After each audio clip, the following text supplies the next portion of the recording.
On this episode of OrderDog TV, I'm going to show you how to process your orders using the iPortal.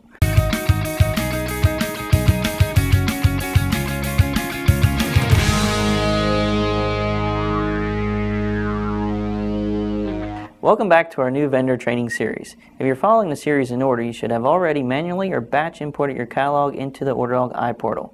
If you've not completed that, you may want to pause here and get that portion complete. In general, it should take about 1 business day from the time you've imported your catalog until the items are approved and a test order can be generated. At that point, you should contact your OrderDog trainer and request that a test order be sent to your account so you can continue your training. Let me show you what I mean. Okay, now that we're logged into the OrderDog system, we're going to find our sales order simply by clicking on the Sales Order tab. This will take us into our Sales Order Summary screen. You'll notice on my screen here that we have several OrderDog test account orders that came in because this is an active test account for our support staff. When you log onto your account, you're only going to see one test order there. Another thing to note here is in the upper left hand corner, the summary box. That'll list all your orders and in what stage the orders are in. Let's get started by looking at an order detail.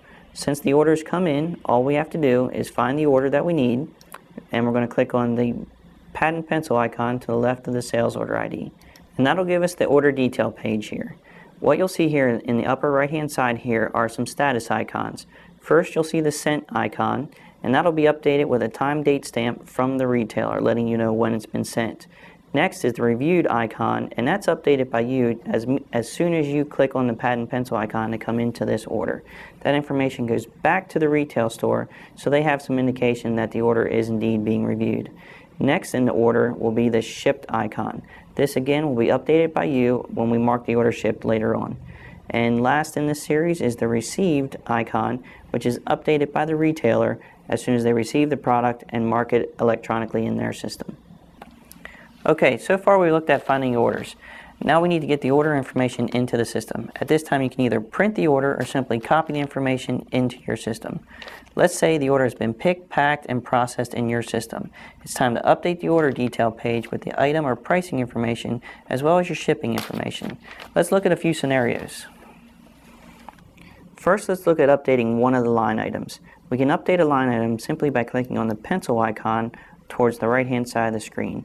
You'll notice as soon as you click on the pencil icon, the field will be, the whole line item will be updated in yellow, indicating that you are indeed in edit mode there.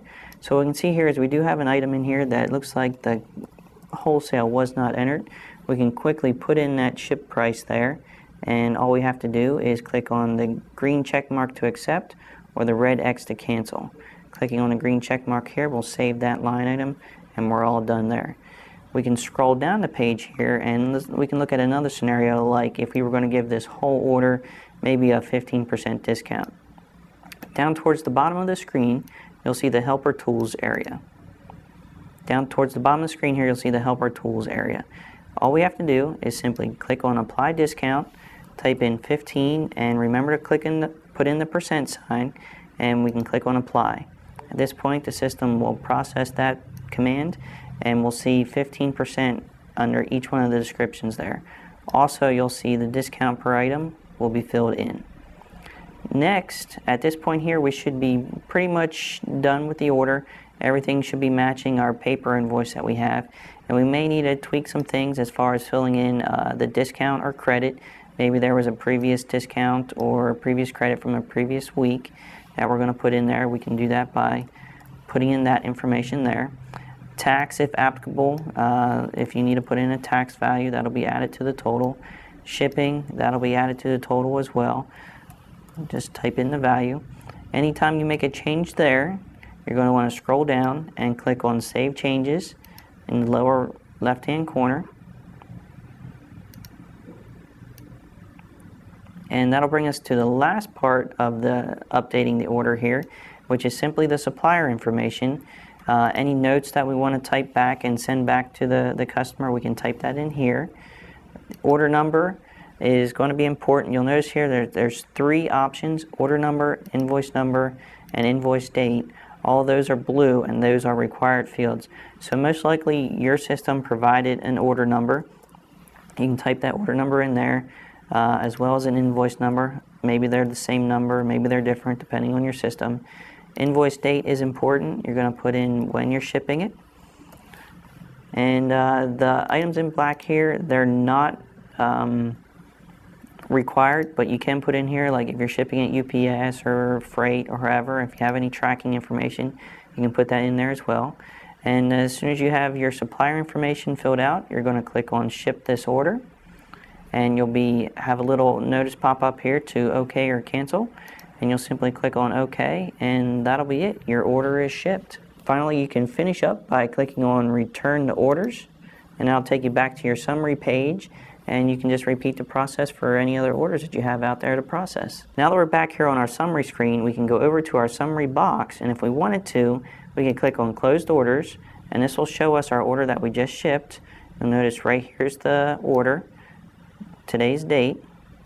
All we have to do is click on the magnifying glass icon, and that'll take us into the order, and we can see indeed that it was shipped at this date and time. If we need to, we can just click on Return to Orders, and that'll take us back to our summary page. You'll notice we'll be on our closed orders up here at the top, and we just simply need to click on Active Orders, and that'll take us back to a list of all of our orders that we still need to process. Remember, you can always view this and other helpful information on OrderDog's knowledge base at support.orderdog.com. Stay tuned to this video series for more information that can help you get the most from your OrderDog vendor account. We look forward to a long and successful partnership with you. For OrderDog TV, I'm Daryl Godfrey. Thanks for watching.